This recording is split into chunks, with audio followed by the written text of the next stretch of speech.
Hello my dear students, welcome back to the virtual class. So today I am going to teach you how the Indian National Congress came into existence and how this Congress played an important role in the national struggle for freedom.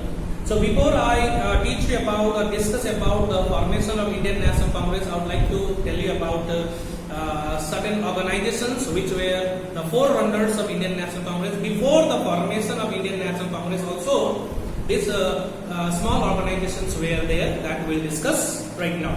So my dear students, if you have not watched the previous part of this chapter, like the growth of nationalism or the factors responsible for the growth of nationalism, please do watch it. The link to the link of that part is shared in the description box of this video. So please do watch it so that it will be easy for you to understand how nationalism grew in our country.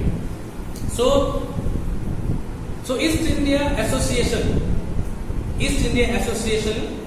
was founded by Dadabhai Naoroji. We'll discuss about Dadabhai Naoroji later on. So on 1st of October 1866, East India Association was founded by Dadabhai Naoroji, and the main motive or the main aim of East India Association was to promote public interest and welfare of the inhabitants of India. Whoever were living in India, their welfare was their concern. So with that motive, East India Association was founded by Dadabhai Naoroji. Okay, and let me tell you, East India Association was founded in London, and later on, its branches were opened up or established in Calcutta, Bombay, as well as Madras. Okay.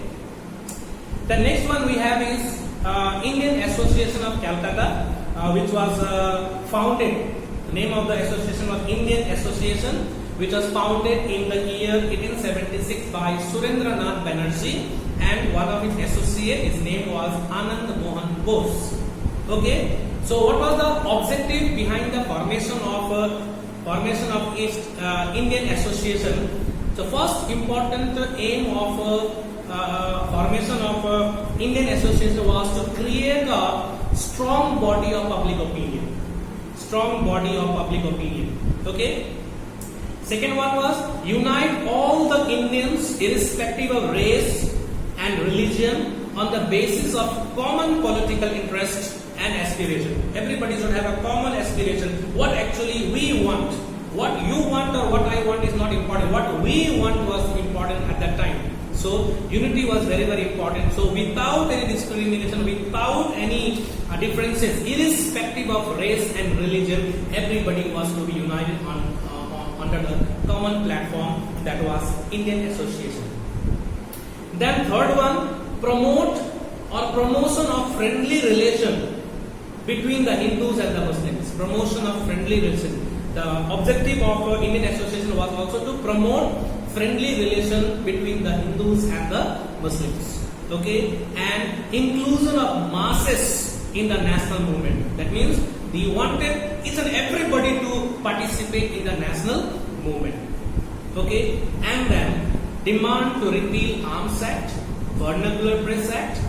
Okay, already we discussed, no, Arms Act was passed in 1878 and Vernacular Press Act was passed, which curtailed the civil liberties of the people. So they also demanded, that means Indian Association demanded that Arms Act should be withdrawn, it should be repealed, it should be taken back along with Vernacular Press Act.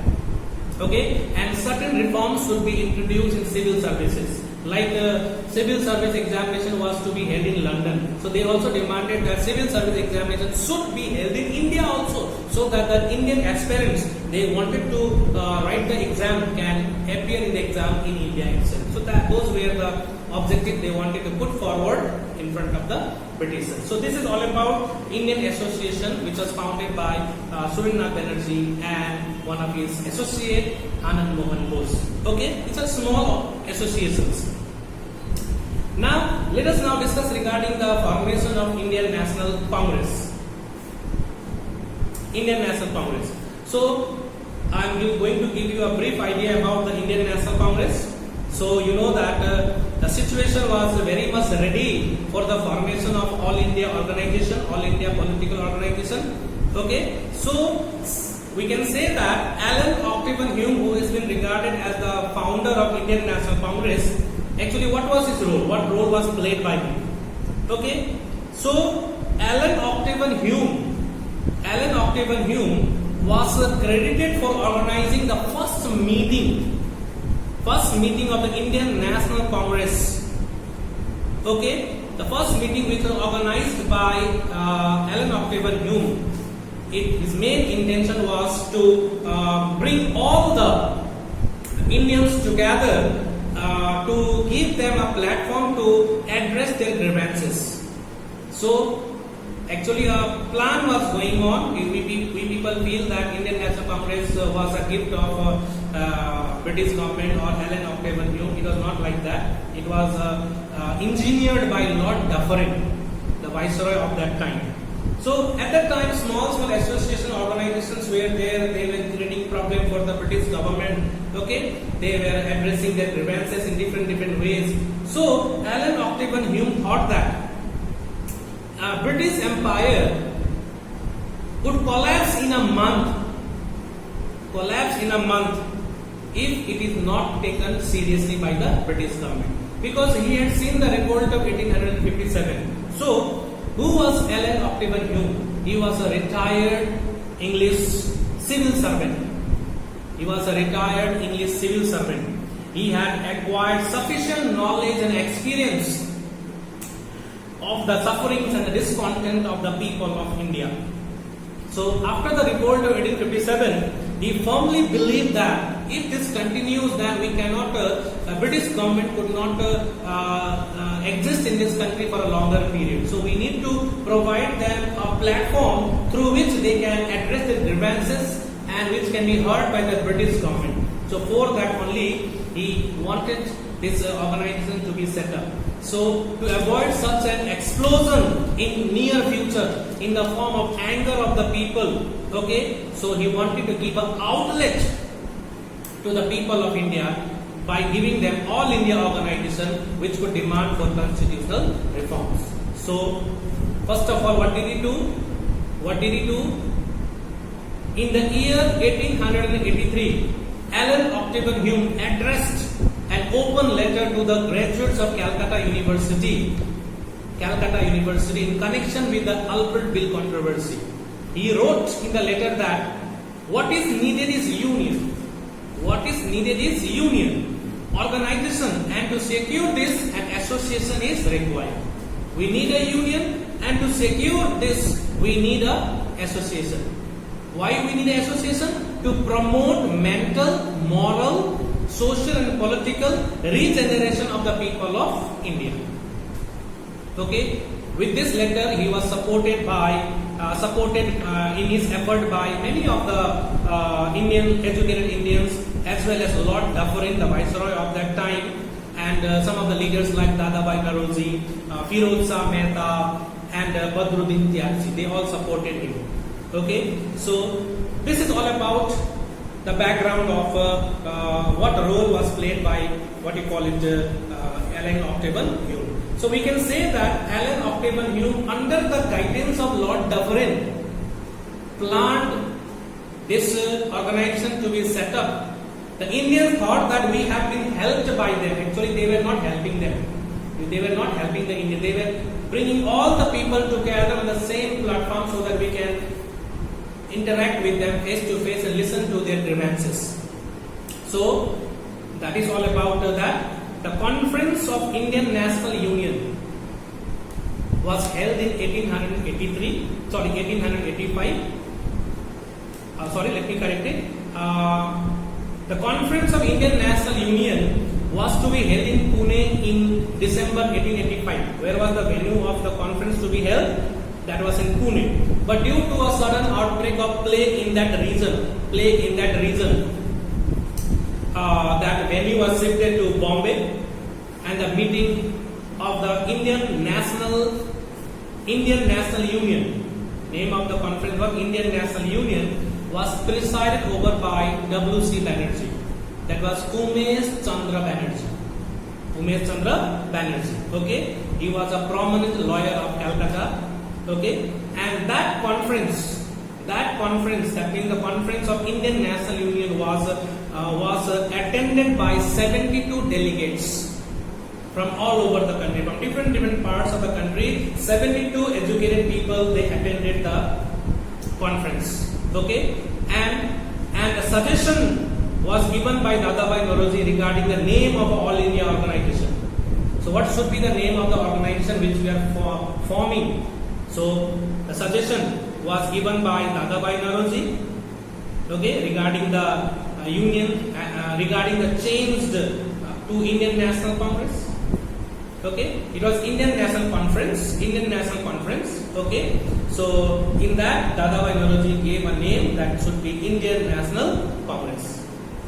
Got it? So it was attended by 72 delegates. At the suggestion of Dadabhai Naoroji, the name of Indian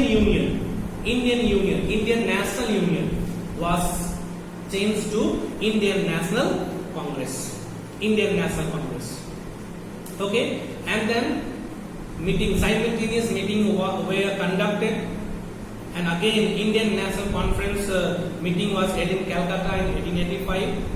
Okay, so you can say that Indian National Conference is a separate organization under the leadership of Surendra Banerjee. Okay, he also had held a conference in 1885. So as you know that the aims of both the organization, Indian National Conference as well as Indian National Congress, aims were very similar. That is why later on Indian National Conference merged with Indian National Congress. So there should not be any confusion. Already Surendra Banerjee was planning to form an All India organization. Okay, and on the other side, Allen Octavian Hume also brought all the Indians together for a new organization to be formed. So the motive of both the organizations were same. That is why Indian National Conference Indian National Conference merged with Indian National Congress. Okay, so Dadabhai Naoroji, Surendra Banerjee, all of them came together. Got it? But let me tell you one thing, my dear. We people give credit to Allen Octavian Hume that he was a good man. He was the one who founded the Indian National Congress, or he has also been regarded as the founder of Indian National Congress, my dear.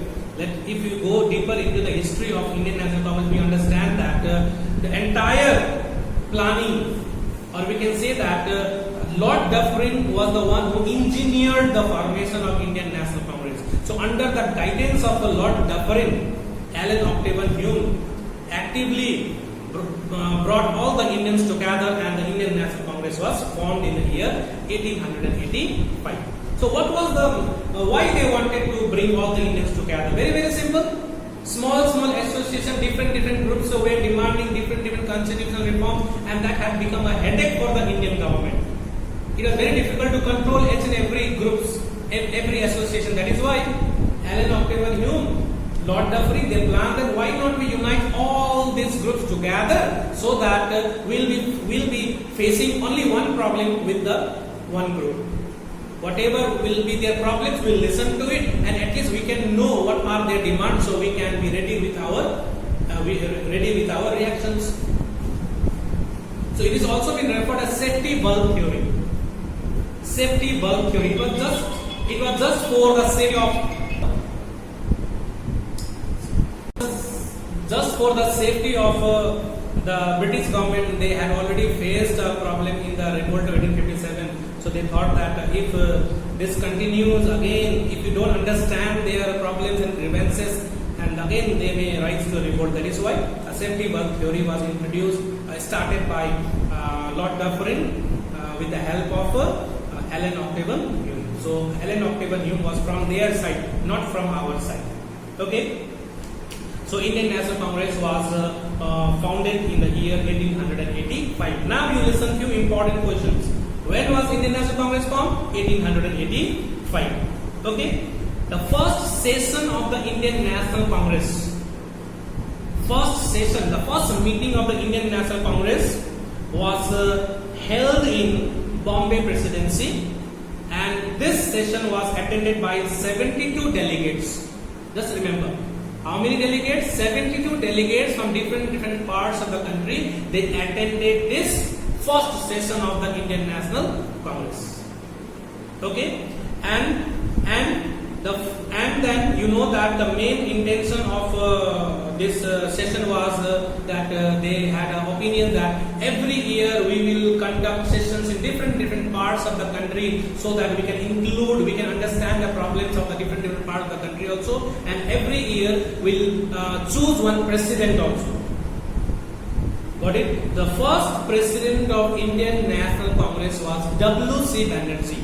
Umesh, it's not Umesh, Umesh, W-O-M-E-S, Umesh Chandra Banerjee. Okay, so as I told you, my dear, that the 72 delegates were there in the first session of the Indian National Congress, and out of 72, if you have the book, you can go through it also. Out of 72, 38 came from Bombay Presidency. 38 came from Bombay Presidency. How many? 38. 38 were the one who came from Bombay Presidency, and the president was W.C. Banerjee. And some of the important members who were present in the first session were like Dadabhai Naoroji was of course there, Justice Ranade was there, K.T. Talang was there, Firoz Shah Mehta was there, Subramaniam Iyer also was there. Got it? So they were the one who were stalwart of the formation and the active member of the Indian National Congress from the very beginning. Okay. So once again, let us recap. Then again we'll move forward with the Indian National Congress objectives. So two important associations were there. First one was East India Association, founded by Dadabhai Naoroji, and the second one was Indian Association, founded by Surendranath Banerjee. Apart from this, few more were there, like Pune Sarvajanik Sabha also was there. Pune Sarvajanik Sabha, but which is not included in our syllabus. We have to study only two, about East India Association and Indian Association, which was set up in Calcutta. Let me give you for your general knowledge. Pune Sarvajanik Sabha also was there. It was founded in the year 1870. It was founded by Justice Ranade. It was founded by Justice Ranade.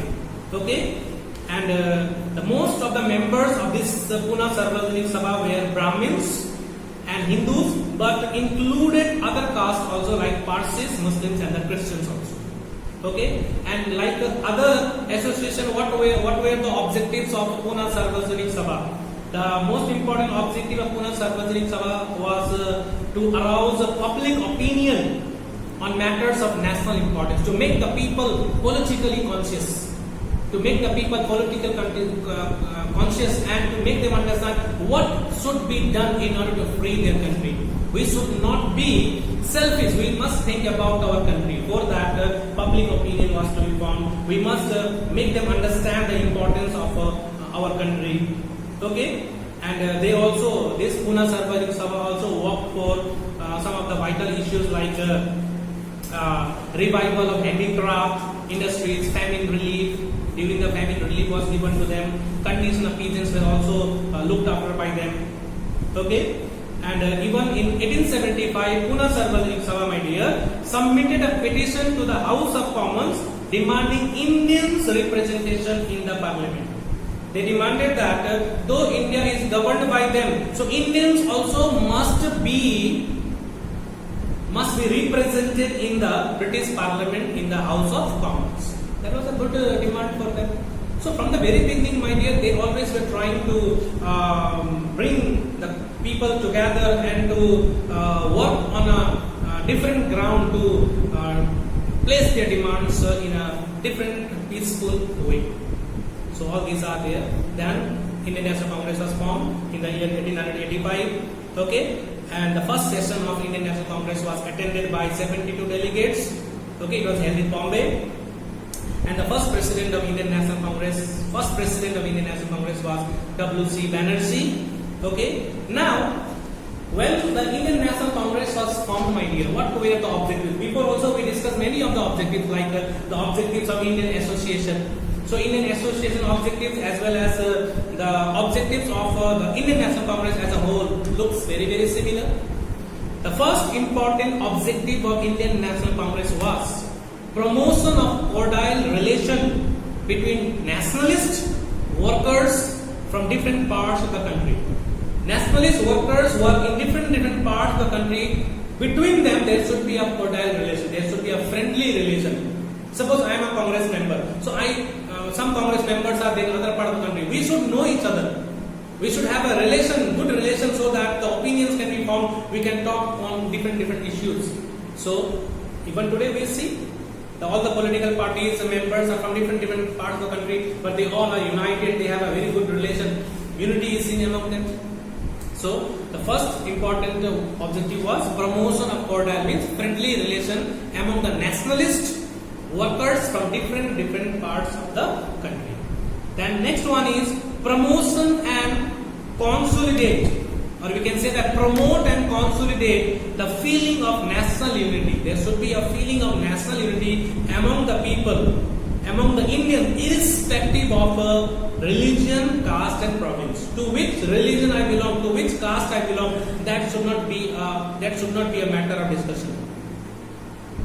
Forgetting everything, we must have a feeling of national unity. We must unite, forgetting everything. Did you understand? So all this must be understood clearly. So promote and consolidate the feeling of national unity among Indians, irrespective of religion, caste and province. Okay? Religion, caste and province. And the third one, very important, formulation of popular demands. What are our demands? Though Congress is formed now, how we are going to address our grievances, or how we are going to submit our problems, what actually we want. So what is our demand, popular demands, and the crucial Indian problems, whichever are the important problems, and must be presented before the government. Whatever problems are there, whatever crucial problems are there, whatever demands we have, we must present it in front of the government. Then only they will come to know what actually we are having the problem. What are our demands? We can easily know it. So presentation of crucial Indian problems before the government. That was the objective. And last one, training and organization of public opinion in the country. Public opinion must be formed. What is the opinion? What is your opinion regarding the present situation of the country? आपका विचार क्या है? So that opinion is generated when we talk, when we discuss, when we listen to the others, whatever they are talking about. Then only we can form our opinions. So this is all about the formation of Indian National Congress and the important objectives of Indian National. If you are asked what were the objectives of Indian National Congress, then this all we can write it. This all we can write it. Okay. Now next one is next session of Indian National Congress was held at Calcutta. Okay. Second session of the Congress was held in Calcutta, and this time it was presided over by Dadabhai Naoroji. The first president of Indian National Congress was W.C. Banerjee. Second president of Indian National Congress was Dadabhai Naoroji. Okay, and in this session, my dear, this session was attended by 450 delegates. 450 delegates. First session, how many delegates? 72. And in this session, second session, 450 delegates attended the Indian National Congress session. So every year, these sessions are held in different parts of the country. But at present, the Indian National Congress, which we have, you people have heard only one name. You know it from many years. He or she is the president of Indian National Congress. But originally, in the earlier times, every year session was held in different parts of the country. And first thing they did was they used to choose or elect one president from among the Congress members.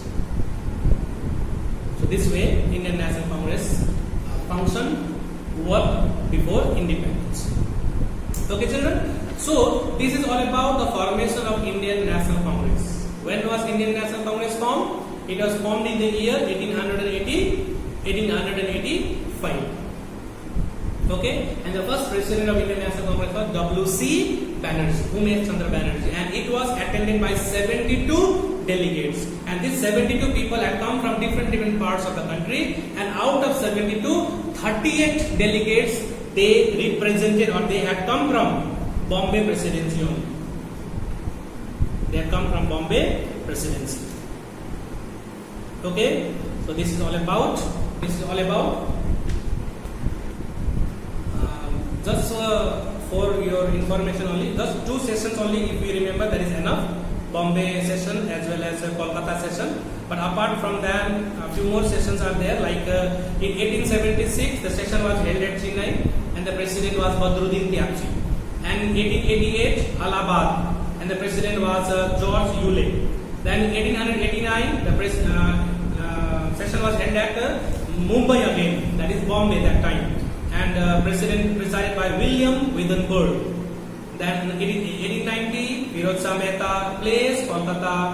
1891, Nagpur, and president was P. Anand Charlu. So this way, my dear, long list is there. You can go through it also. Okay. In 1897, session was held in Amravati, and president was Sankaran Nair. Okay. In 1886, Dadabhai Naoroji. In 1893, also Dadabhai Naoroji. 1893 also Dadabhai Naoroji. And in 1906 also Dadabhai Naoroji. Thrice Dadabhai Naoroji became the president of Indian National Congress. Thrice. Three times he became the president of Indian National Congress. Okay, just for a reference, I am giving you the list of all the sessions one by one. You can just go through it. Okay, so you can see over here, all these are there from first to last. Okay, and as per this 54th president was J.B. Kripalani, and the session was held at Meerut in the year 1946. So these are some of the important sessions. After that, nobody remembers where the session was held. All these things are not now followed. So, dear children, so this is all about the formation of Indian National Congress. Indian National Congress. Okay. So, next chapter number 3 is all about moderates. Now, just I'll start only, and after that, in the next class, I'll continue with the chapter moderate. Moderates. Who were known as moderates? In chapter number 3, the topic is moderates. Who were known as moderates? Moderates were the early congressmen, like Dadabhai Naoroji, Srinath Banerjee, Badruddin Tyabji, okay, Badruddin Tyabji. All these were moderate leaders. They were early congressmen. They were the beginner. The early congressman, from 1885, from the year 1885 to 1905, the members were known as moderates. Why they were known as moderates? Do you know? Because they had a moderate nature, they had a moderate policy, they were moderate in their nature, moderate in their views, moderate demands. Okay, moderate means to achieve their objectives. Everything was moderate. The moderate word we are using is adjective.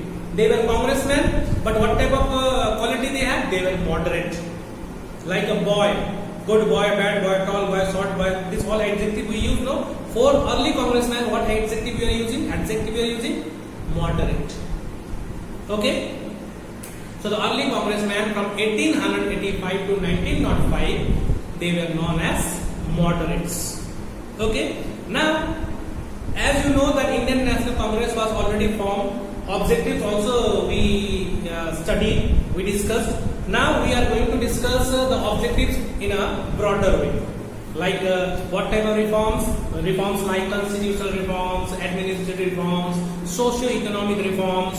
Okay. Then protection of civil liberties. So demands of the moderates we will discuss in the next class. So few of the moderate leaders like early congressman names I am going to give you, like W.C. Banerjee was there, Surinath Banerjee was there, okay, Ras Bihari Bose was there, Ramesh Chandra Datta was there, Gopal Krishna Gokhale was there, Dada Bhai Naroji was there, okay, then Ranade was there, Firoz Shah Mehta was there, Badruddin Tyabji was there, Pandit Madan Mohan Malviya was there, Anand Chaldu was there, Subramaniam Iyer and P.R. Naidu. They were the members from the very beginning. So they were known as early congressmen and they were known as moderates. They were known as moderates. Okay? They were all these people were educated only. Okay? But whenever we discuss about moderates, we remember three names. Dadabhai Naroji, okay, Surinath Banerjee and Gopal Krishna Gokhale. Okay, three names. Dadabhai Naroji, Surendranath Banerjee and Gopal Krishna Gokhale, we remember it. Okay, but many more were there, but these were the highlighted leaders who were leading the Indian National Congress from the front. Okay, children. So in the next class, we will discuss about moderates, their belief, their objectives, their method to achieve their objectives, and their demands. Okay, and some of the contributions of Dadabhai Naroji, Surendranath Banerjee, as well as Gopal Krishna Gokhale, we will discuss. Hope you all have understood it. Hope you all have understood it. So children, this much for today. We'll meet again next class. So once again, I am reminding you to watch the previous two videos, which is given in the description box. Please watch it. Then only you will understand the remaining part of this chapter. It is very important to know how Indian National Congress came into existence. So without knowing the previous part, it is not easy for you to understand it properly. So for that, growth of nationalism, factors promoting the growth of nationalism is very, very important to understand. Okay, so please go through it. Link is there in the description box. So we'll meet again next class. Till then, take care. Stay safe. Bye bye.